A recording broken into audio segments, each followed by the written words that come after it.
Hi, you guys! Welcome back to Inside the Hem. I am so excited because today I finally get to show you something I have been working on for months, and it is, drumroll please, the brand new 2026 sewing planner. This is designed just for sewists by a sewist to help you organize your projects, track your progress, and plan your handmade wardrobe all year long. So today I wanted to kind of give you a tour of the planner, take you through each and every one of the sections, each and every one of the pages, and give you an idea of exactly what you'll be able to do with this planner.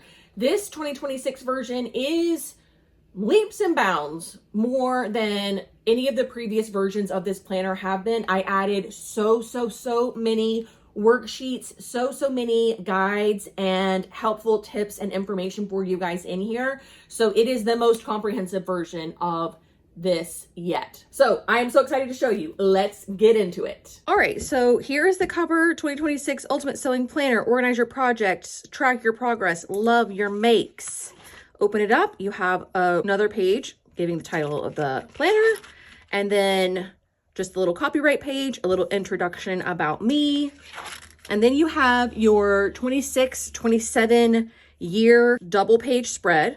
So January through December, and then all the Sundays are marked in, like they're shaded in like a little beige color. And then the days that start, this May 31st is the end of May. So June 1st through 6th are all shaded in like a lighter gray color. So you can keep track of your year for next year and the year following. Then we have your Make 9 planner. So if you participate in the Make 9 challenge, you are going to take all your ideas for the Make 9 and either print out and tape in the pattern, or you can write it in, or you can draw it in, however you want to do. And you have all 9 of them right here at the beginning of your planner. If you do Sew Together, which is my sewing challenge, it's a monthly challenge. Every month we do a different pattern. So you can write down the pattern name, what fabric you're going to do, whether you did it or not, and when you sewed it for January through December. Next, we have your fabric stash tracker. So you're going to be able to go through and write down all the fabric that's in your stash.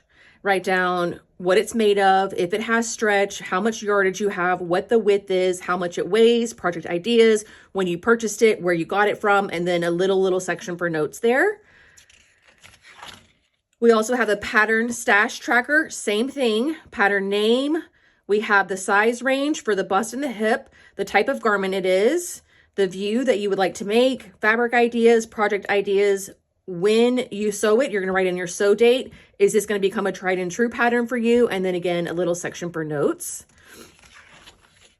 Now we have a skills tracker. So this is if you're just starting out sewing and you want to learn a whole bunch of new skills, or if you've been sewing for a minute and there's still skills that you haven't tried. Like I know people that have been sewing for a long time and have never attempted an invisible zipper. So I've listed out a bunch of beginner skills here, and you'll be able to say when you tried it, how confident you are in your execution of it, any next steps for doing like a better job. And if you want to write down an additional resource like a video or a blog or whatever, you can write that down here. All right, now we're going to get into the part of the planner that's repetitive. So every quarter, so January, April, July, and October, you're going to get a quarterly goals page. And in here are just some questions for you to sit and ponder over. What sewing skills do I want to improve? What types of garments do I want to make? What sewing challenges am I committed to? All the way down. I think there's like 10 questions. And each quarter, you're going to answer those questions, and you can track how your progress is going based on how you are answering all of these questions. Then you have a mood board, 3 words that describe my current style, the season I want to feel, style icons or ready-to-wear brands I love, and then fabric you love, fabric dream find, must use out of your fabric stash. You can tape in some of your color palette ideas here, and then you can even sketch out some other ideas that you have. This is the January coloring book page. And we have the January monthly double spread. So you've got the entire month of January here. And then on the sidebar, we have things to remember.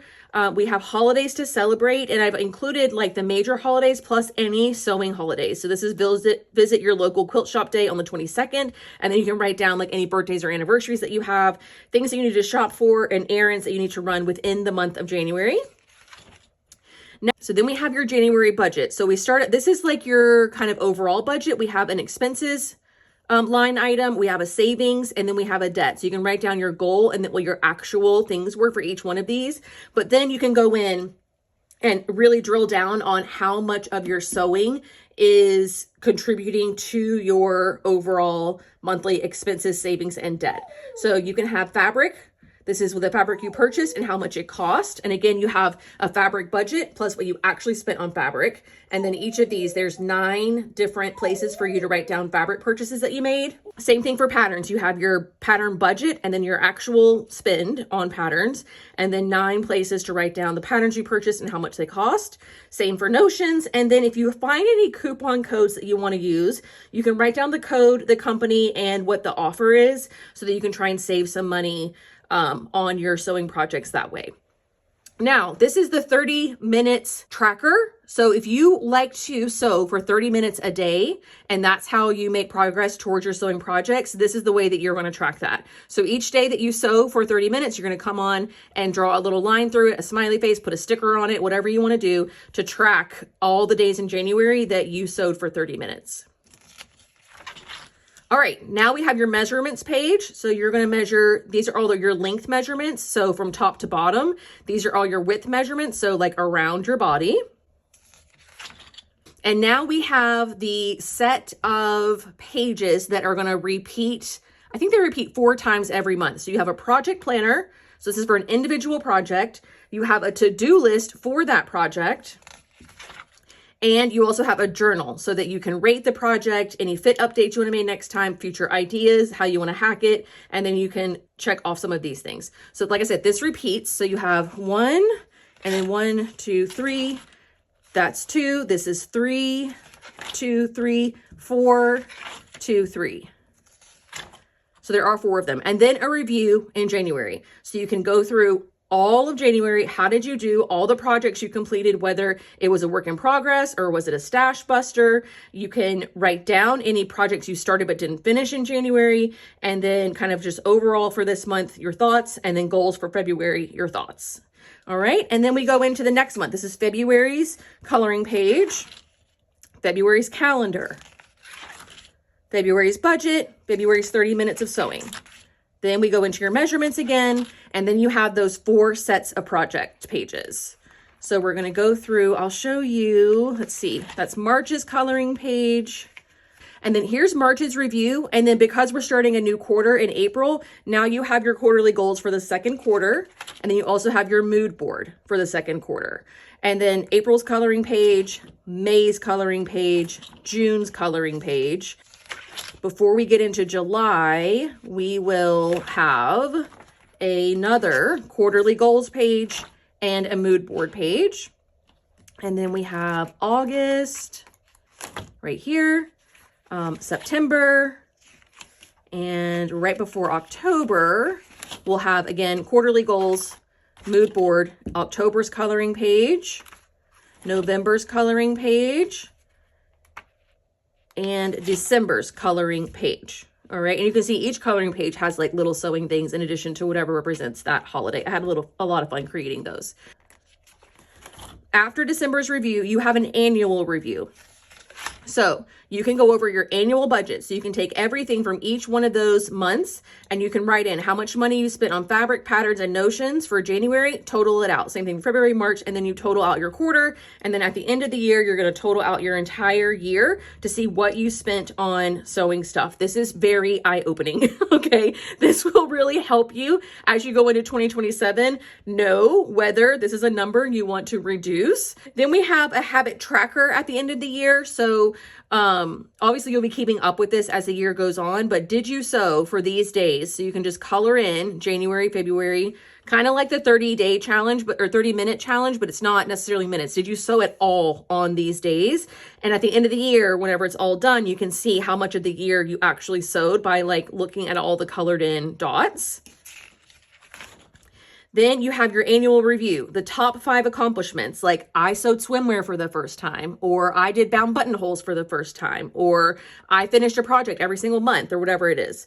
What did you do well? How can next year be better? The biggest lessons you're grateful for, and the hardest thing about this year. Then you're going to have your top 5 in my mind, these are the top 5 projects that you made, like things that you're super proud of, but it can be a top 5 anything, top 5 patterns, top 5 skills, you know, whatever it is, you can put that on your top 5. And then we also have some sewing resources. So we've got a fabric guide, and it has all kinds of different fabrics and then what they can be used for. We have a needle guide, which is going to have all the different types of needles, what the color code is for them on the Schmetz needles, the shape with a photo, and then all the different sizes, what they're good for, and then generally when to use said needles. We have a sewing glossary, continued sewing glossary. If there's other words that you've learned and you want to put in their definitions, you can do that here. We have a pattern markings reference page. So like this is the marking and this is what it means. And then we have alterations logs. So as you work on patterns, if you are going to be making a muslin and doing like a lot of pattern alterations for it, then you can write down the pattern name, which view it is, which kind of general size you're starting with, the alterations that you made, the results from the first fitting, the results from the final fitting, and then alterations for the next version. And I think I included 10 of these. 1, 2, 3, 4, 5, 6, 7, 8, 9, 10. Yeah. So 10 patterns throughout the year, almost 1 a month. You can kind of deep dive into the alterations and really focus on paying attention to fitting and all of that. Now we have a pattern hack log, and this is going to be the pattern name, the view, a photo of the pattern, key modifications that you want to make, like shorten the hemline, change out the sleeve, lower the neckline, whatever the hack is that you want to do, you can list those there. Any additional notions that you need to execute your pattern hack, any construction notes, like if it comes with a lining, but you need it to be underlining instead or something, you can do that here, and you can draw out some other ideas. And again, there are 10 of those. And then we just go into a notes page section, and you just have all of these pages of notes. So you can do them by project. You can just keep a running log of notes. You can do it like a journal. It's really up to you. And then that takes us to the end of our planner. So that is the 2026 sewing planner. I forgot to mention before, it is coil bound, so it lays flat while you work. It is 7 by 10 inches, so you have plenty of space to write without it being too bulky, and it's available right now on my website. I will leave the link down below in the description box if you want to check it out. If you are ready to take your sewing to the next level in 2026, this planner will help you stay organized, inspired, and motivated all year long. Losing your sojo will be a thing of the past. Don't forget to like this video, subscribe to this channel for more sewing content, and let me know in the comments what features you are most excited to use in your planner. Thank you so much for watching. Happy sewing, and I will see you all very soon. Bye.